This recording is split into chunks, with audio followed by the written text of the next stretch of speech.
Bred to Win, proudly brought to you by Inglis. The Melbourne Gold Yearling Sale May 16 and 17 at Oaklands.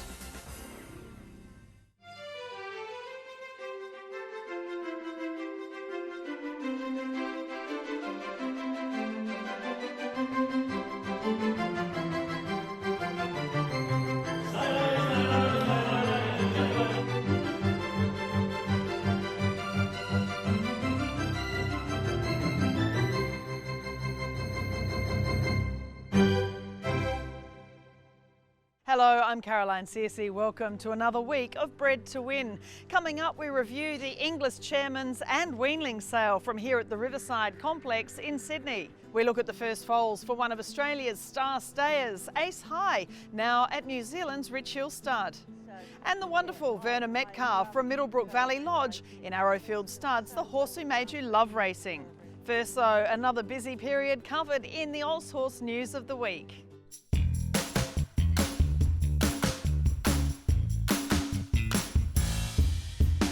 Thursday's Inglis Australian Weanling sale was another success for vendors with an 89% clearance and foals by proven young sire Capitalist and Coolmore's Triple Crown winner Justify selling particularly well. I'm catching for 400.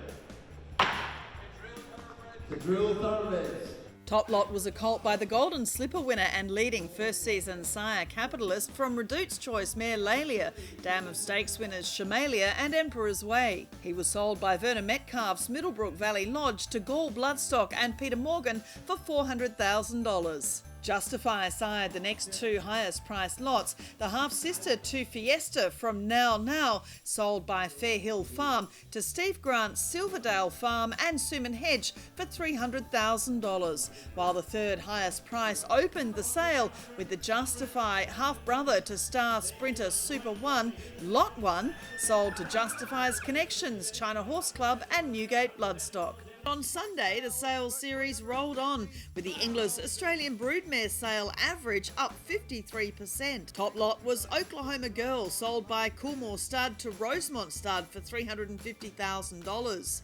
The Queensland Oaks Placegetter by Fastnet Rock from Shawnee Girl was bought as part of the first book for Rosemont's new stallion Hanseatic. We start our stallion updates with news from Cambridge Stud through the week that Snitzel's Group 1 winning 2-year-old Sword of State will stand at the famous New Zealand Stallion Farm at the end of his racing career. Cambridge CEO Henry Plumptre says they hold the Tiakau raced colt in the highest of regard. He will suit our roster because in an Australasian context it doesn't get any better than Snitzel as a stallion. He's the best son of Redute's Choice at stud, I believe. His co-partner in crime, Not a Single Doubt, was a very good stallion, but Snitzel's been champion stallion, I think, 4 times in Australia. And it's nice to be able to be part of a Group 1 winning colt as a 2-year-old. And we think it's very good currency for us. Sword of State will carry Brendan and Joe Lindsay's colours, continuing the great relationship with Tiakau and trainer Jamie Richards that's brought such success with Probabile. The colt will target the elite Group 1s as a 3-year-old in Australia. I think we have to have a sort of aspirational look at that and work back from a race like the Coolmore. Coolmore's a 6 furlong Group 1 on Derby Day. It's a signature race for colts. But the spring in Australia has quite a smorgasbord of good races for a colt like him. Would he stay 7 furlongs in the Golden Rose? He might. But we'd probably be more inclined to look at the 6 furlong options and kick him off over 1100 or 1000. Obviously with Tiakau, we've got great faith in Jamie Richards. We think he's an outstanding trainer. We have a strong relationship with David Ellis and Karen, the principals of Tiakau. And it's great that relationship can continue. Victoria's Spendthrift Australia will stand Written Tycoon star sprinter Dirty Work in 2021. A former $800,000 yearling, Dirty Work's Scalacci Stakes win showed his blistering turn of foot that also saw him break the Kensington track record for 1100 metres at Ramwick. His fee is yet to be announced. But it's all Fierce Impact. Three-time Group 1 winner Fierce Impact paraded at Riverside in Sydney on the eve of the chairman's sale, attracting plenty of interest from some of Australia's best bloodstock agents. We'll have a longer story on the son of Deep Impact on Bred To Win soon. He'll stand at Victoria's Leneva Park at a fee of $16,500. Fierce Impact's trainer Matt Smith will never forget the two Group 1s in a row at the 2019 Melbourne Spring Carnival. In our mind, knowing how good he was, everyone in the stable just knew how good the horse was, but to show everybody that he was that good a horse, and to come back sort of 3 weeks later and do it again in the Cantala was something else. Like, to win those races on Derby Day, it's every trainer's dream and every owner's dream to be there on Derby Day, and again he showed an exceptional turn of foot, and yeah, it was just an incredible couple of months. Yeah, it was amazing. The G1 Goldmine analysis of Fierce Impact sire Deep Impact shows the hottest cross within 5 generations to be Mr. Prospector. In fact, Mr. Prospector is found in 46% of stakes winners when Deep Impact is anywhere in the pedigree of a stallion such as Fierce Impact. Other top performers with this successful cross are Contrail and Gran Alegria.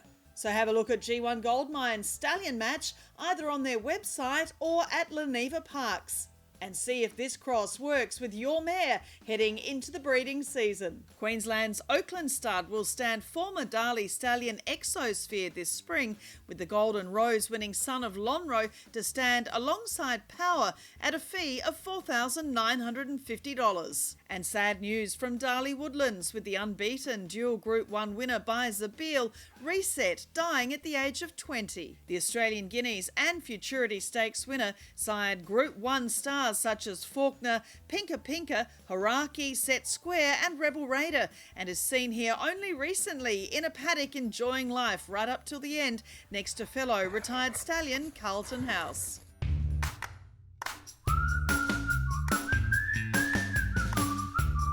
Now Enchanted Heart, she's starting to wind up with a big run on the outside. A week after the Cox Plate winner Seamus Award sired an Oaks winner, on Saturday he featured as the sire of the Inglis Graduate of the Week, Enchanted Heart, who took out the 1200 metre dash, the takeover target, at Gosford's feature standalone meeting. The 4-year-old Chris Lee's trained mare was sold through the 2018 Inglis Classic yearling sale by Golden Grove Stud at Denman in New South Wales, and was another locally bought success story for Australian bloodstock. Enchanted Heart has now won 8 of her 19 starts and placed in another 4 for earnings of over $370,000. And a half-sister to Flight and Champion Stakes winner Montefilia, Woodall is one of the highlights of the early May Inglis online auction. The 4-year-old mare by Dundee was a winner herself, and the final bidding for the early May sale will begin at 3 p.m. on Wednesday, May 12. The 2021 Chairman's Sale on Friday night here at the Riverside Stables in Sydney was another great event for Inglis, their loyal vendors and plenty of excited buyers as the cream of Australia's race fillies and mares went under the hammer in an elite 2-hour offering.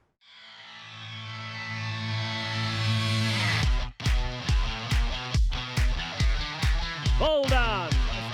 Good foot. 2.45. 420, Nick.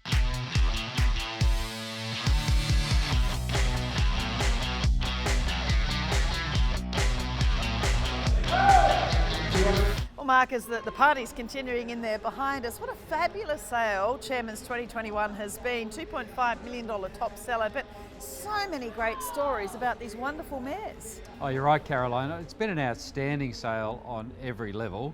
You know, the competition has been broad. You know, we haven't had 1 or 2 buyers dominating the sale. There's such a good spread. You know, really lovely fillies and mares going to farms all around Australia and New Zealand, which is great to see.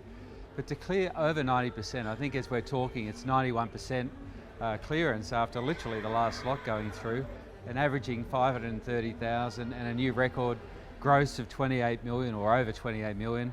Yeah, look, I mean, you wouldn't write that script, but we're delighted that it's unfolded that way. And been supported by so many farms, so many of your vendors that have really bought their best mares here, and the great pregnancies in foal to the best stallions going around. I mean, that's what really makes it too, doesn't it? Yeah, it does. Look, this is a very different format to, you know, other broodmare sales that are around the place.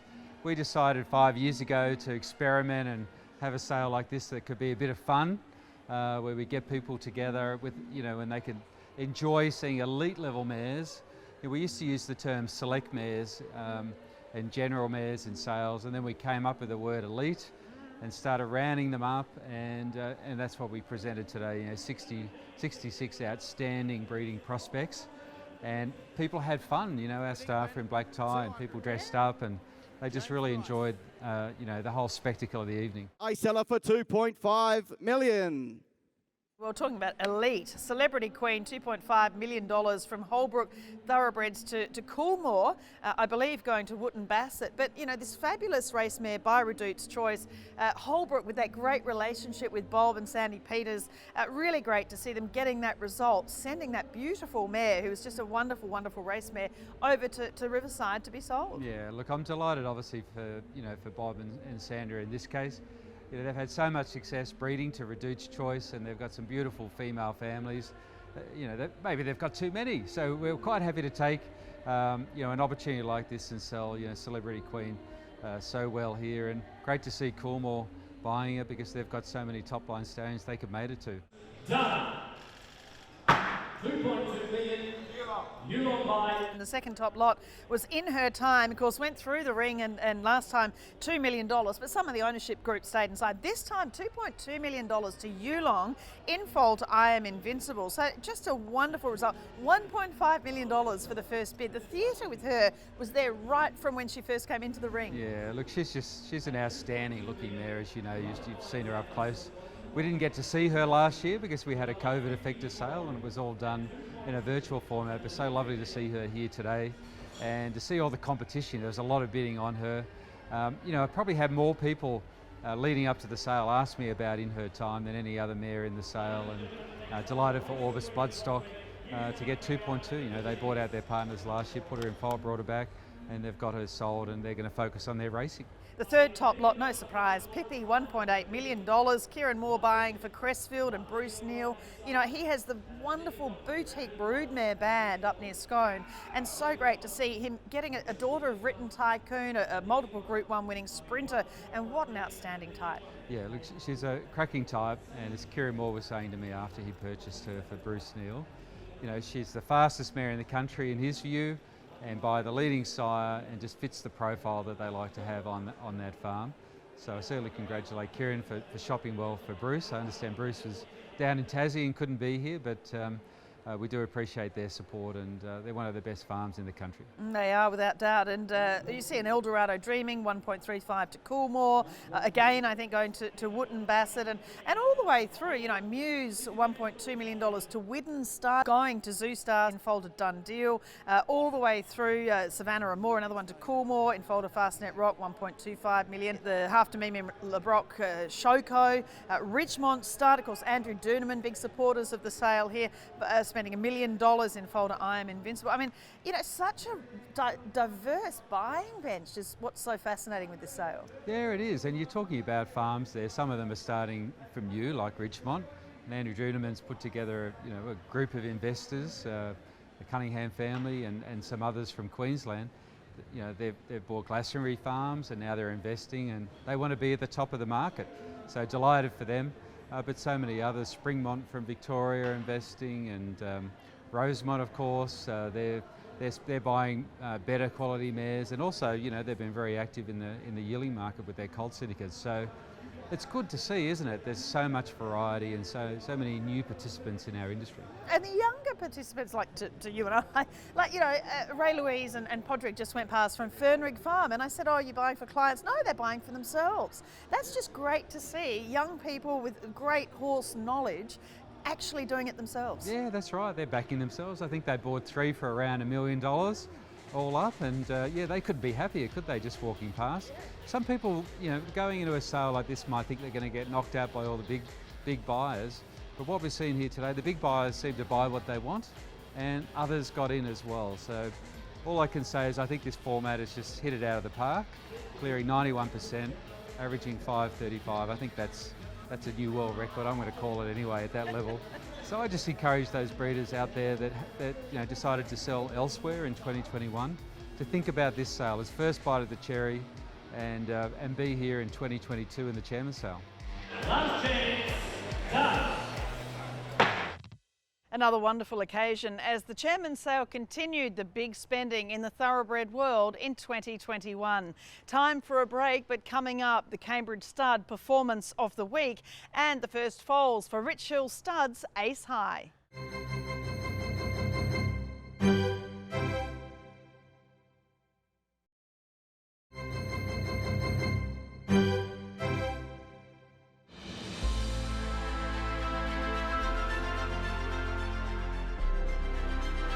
Tasmanian Derby, the Australian Derby, and now the TAB South Australian Derby. The Cambridge Stud Performance of the Week came in the South Australian Derby, with Explosive Jack completing a Derby treble of the Tasmanian, ATC Australian Derby and now the SA Classic. The first two home were sold through the NZB sales ring, with Explosive Jack by Jackalbury from an Ekra mare who's a close relation to NZ Derby winner Vinda Dance. He was bought by Peter Moody for $100,000 from the NZB sale from Leneva Park, where Jackalbury stood for only a couple of seasons before his death. NZ bred 3-year-olds have now won this season's Victoria Derby, the ATC version, the WA and Tasmanian Derbies, and now the South Australian renewal. And it was a bittersweet result for Cambridge Stud in the first running of the $500,000 The Coast at the Gosford standalone meeting on Saturday, as a son of their late Burgundy, Brandenburg, won for expat Kiwi trainer John Sargent. The final crop of the son of Redute's Choice and Grand Eshezo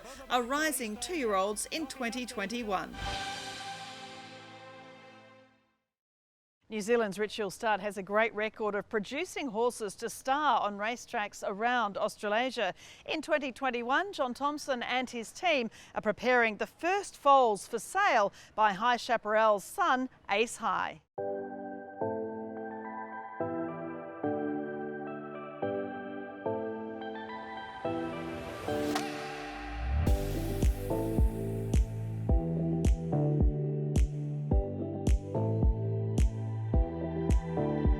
Sons of High Chap, for the number he's got at stud, their strike rate is actually quite phenomenal, and they just keep bobbing up. And you know, I guess the proof's in the pudding really, Karen. I mean, very few stallions serve more mares in their second season than their first season, and Ace High, he served around 100 in his first year, and this year I think we're around 110.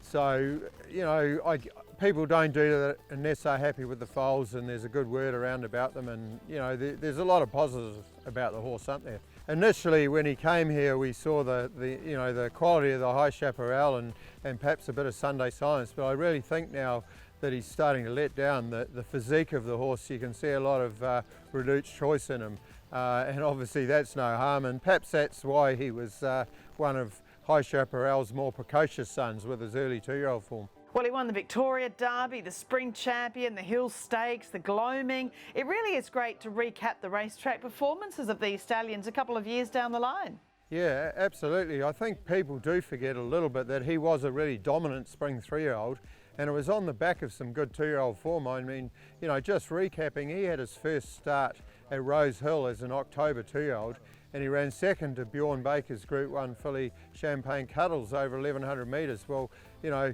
most trainers would be rapt to have a 2-year-old showing that sort of form so early in the season, particularly being a stallion. And then, of course, he went on and he ran fourth in the Group 1 Champagne, and then he came back as a Spring 3-year-old and really dominated both Sydney and Melbourne, and not many 3-year-olds have done that for a number of years. So the first foals, what are they like? There seems to be a real variety in their type. Yeah, well there is. I mean, the stallion received a variety of mares, and we tried to pinpoint some bloodlines that really suited him. You know, one of the exciting things for us was Pentire, of course, has clicked really well with High Chaparral. Shootout, who won 6 Group 1s, he's by High Chaparral out of a Pentire mare. And of course, Volatile Mix, who won a Group 1 in Australia, is by Pentire out of a High Chaparral mare. So it's been a very potent cross. So Tristram and his sire sons over High Chaparral with the likes of Dundeel, etc., has been fantastic. So we also tried to mix in, you know, some Zabeel and Capstad blood to get that wonderful Sir Tristram blood in the pedigree.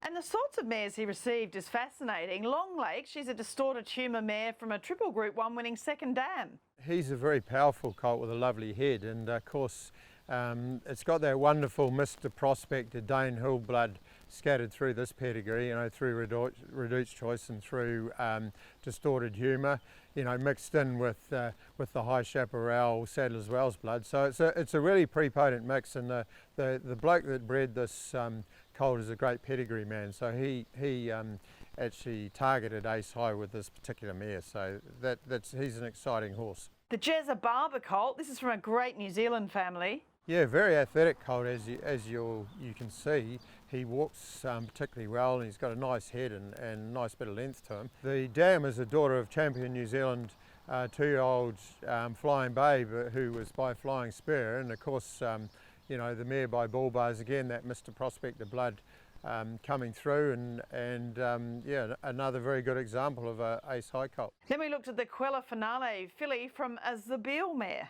Yeah, well, interesting mare this, because she was the very last Zabeel ever born in the world, really. So that's why she was called Quella Finale. And my parents were shareholders in Zabeel, and at the time we sent her over. She got in foal, and then he never got another mare in foal after this mare. So a bit special, really. And of course, again, done deal being by High Chaparral out of a Zabeel mare, great racehorse, and now becoming a great sire. So of course, you know, we're trying to replicate that cross as well. Again, he's got quite a physique, this colt, and he's a nice athletic colt with a good head. You know, back in the pedigree, you can see in the second dam, the mare's a half sister to the dam of Riadini. He was third in the Epsom earlier in the season.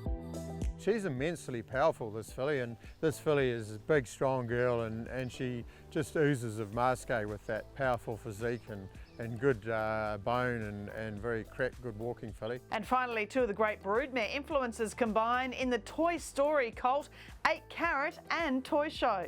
Yeah, well, it is great, isn't it, to see Toy Show back in a pedigree, Carolyn, because well, I guess people of our age just remember her as such a dominating filly in Australia, and won the Golden Slipper and the old great Stockwell family. A very, very nice colt, lovely colour and a strength about him, and you know, all these horses are good, strong coloured horses, correct and walk well. So, you know, really, really exciting line of foals to be showing your viewers today. And just updating on your other stallions, Poisier is doing a really great job with the likes of Levante and more. Look, he's made a great start to his stud career, and I think he's had three Group 1 performers in his first crop already, and of course he's got one of the most exciting racehorses in New Zealand at the moment, Levante. And your other stallions are all really flying the flag. Vadamos, shocking, and good reports on the first yearlings by Satono Aladdin. Satono Aladdin, I think the exciting thing about him is his pedigree. We feel will be really well suited to you know, the Australasian racing environment. He's such a lovely individual himself that he's imparted that athleticism into his progeny, and you know, really excited what they could go on and do for the New Zealand industry. Yeah, and Shocking has had a really great season. I mean, he quineled the New Zealand Cup, of course, over 2 miles down at Ricken, a time-honoured New Zealand race with Dragon Storm putting up a great performance to win that race. He actually quineled the Cromwell Cup as well, and of course he's had Surprise Baby, and he's got a lot of promising young horses coming through in his 3-year-old crop. Vadamos has made an excellent start, quite surprisingly to us in the Northern Hemisphere with his 2-year-olds. He had 14 individual 2-year-old winners in the Northern Hemisphere. We are looking forward to, you know, Vadamos carrying on in his footsteps, Poisier's continued success, and Shocking, and marketing the Ace High yearlings next year will be great at Cracker, and you know, we look forward to the buyers coming over and being impressed with them.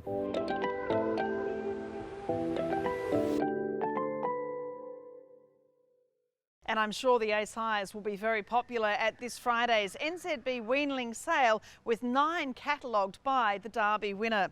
Coming up on Bred to Win, fresh from providing the $400,000 sales topper at the Inglis Weanling sale last week, Verna Metcalfe from Middlebrook Valley Lodge in Arrowfield Studs, the horse who made you love racing.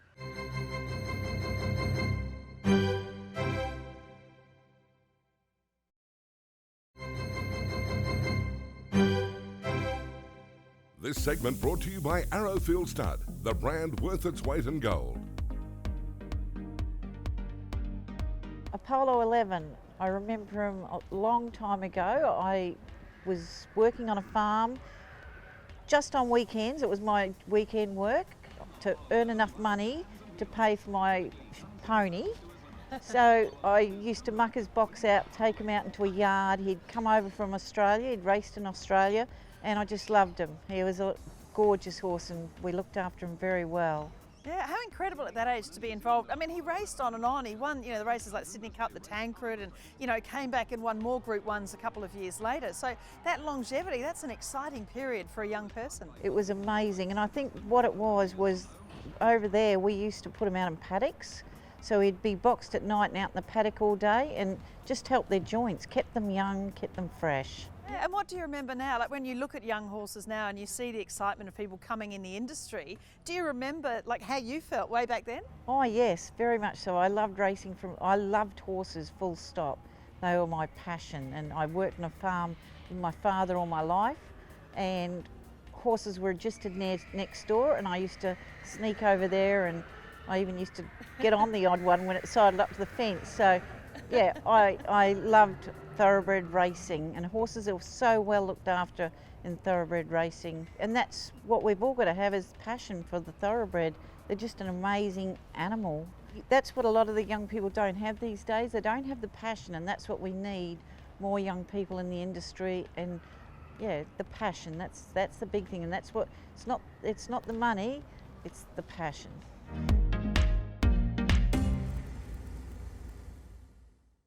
Always great to hear from Verna, and you can really see her passion for the thoroughbred.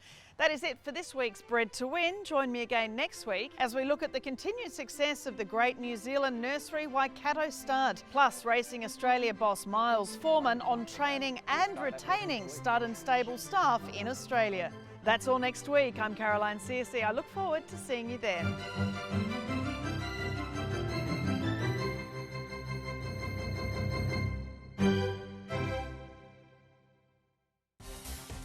Bred to Win, proudly brought to you by Inglis. The Melbourne Gold Yearling Sale May 16 and 17 at Oaklands.